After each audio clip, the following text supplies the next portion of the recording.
संसद में बालक राम छा गए हैं। प्रधानमंत्री राम राम कर रहे हैं। बजट सत्र शुरू होने के पहले जो मीडिया को बाइट होती है उसमें उन्होंने कहा, आप सभी को 2024 की राम राम।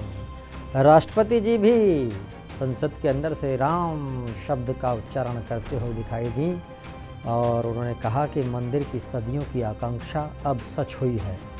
अब उन्होंने अभिभाषण में जिक्र किया इस बात का और कहा कि सदियों की आकांक्षा पूरी होने जैसा है राम मंदिर का निर्माण।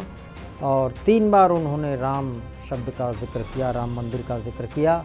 और राष्ट्रपति मुर्मू जी ने ये फिर कहा कि ये जो निर्माण की इच्छा थी आज साकार जो हुई है।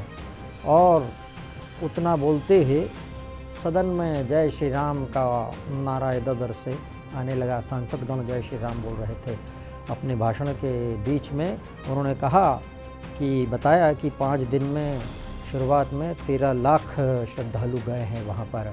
फिर उन्होंने ये भी बताया कि जो 13 लाख श्रद्धालु आए हैं और ये राम मंदिर जो बना हुआ है, सभ्यता के ऐसे कालखंड में कुछ ऐसे समय आते हैं जो सदियों का भविष्य तय करते हैं।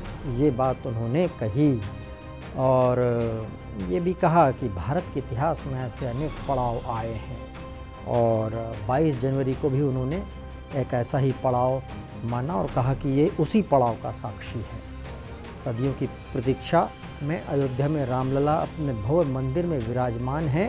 ये करोड़ों देशवासियों की आस्था का प्रश्न था, ये कहा उन्होंने। वैसे प्राण प्रतिष्ठा के 5 दिन में 13 लाख लोग तो आए हैं, ये बात पता लग गई। खबर ये भी है कि अब यूपी मंत्रिमंडल के सदस्य 11 फरवरी को रामलला के दर्शन करने जाएंगे। जो पहले 1 फरवरी का प्रोग्राम था वो कैंसिल हो गया। सिर्फ यूपी कैबिनेट का ही नहीं, बाकी जगहों का भी कैंसिल हो गया। बाकी भाजपा शासित जो राज्य है वहाँ से मुख्यमंत्री अपनी कैबिनेट के साथ आ रहे थे, वो सारा कार्यक्रम स्थगित हो गया है।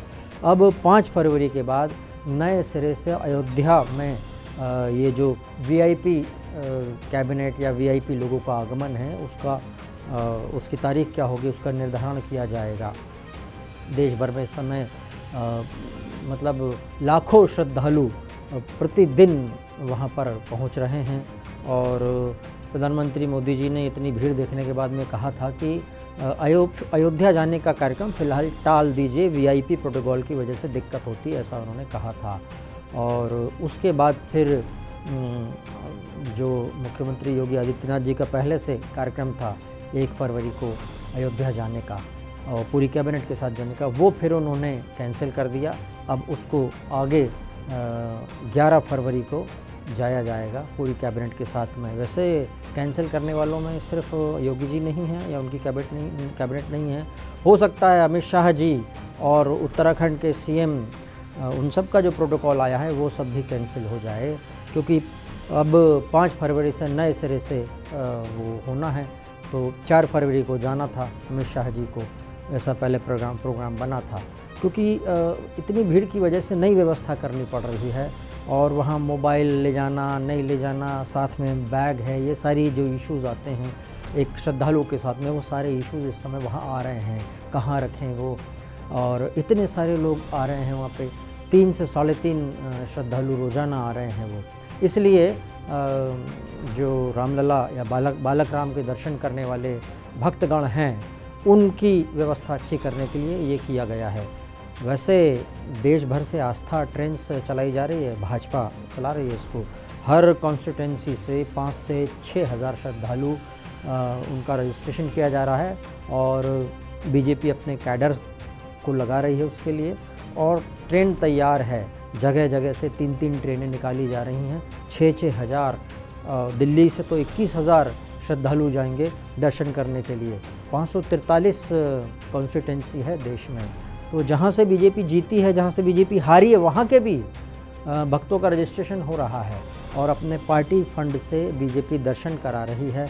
अगले 2-3 महीने यही काम चलेगा और कोशिश ये है कि ये संदेश देना बीजेपी की तरफ से, तो कोशिश ये बताई गई कि ये संदेश दे रहे हैं कि जिस राम मंदिर को बनाने के लिए उनके परिवार ने योगदान दिया वो राम मंदिर बन गया है, आके दर्शन भी कीजिए, इसका लाभ लीजिए, धर्म का लाभ।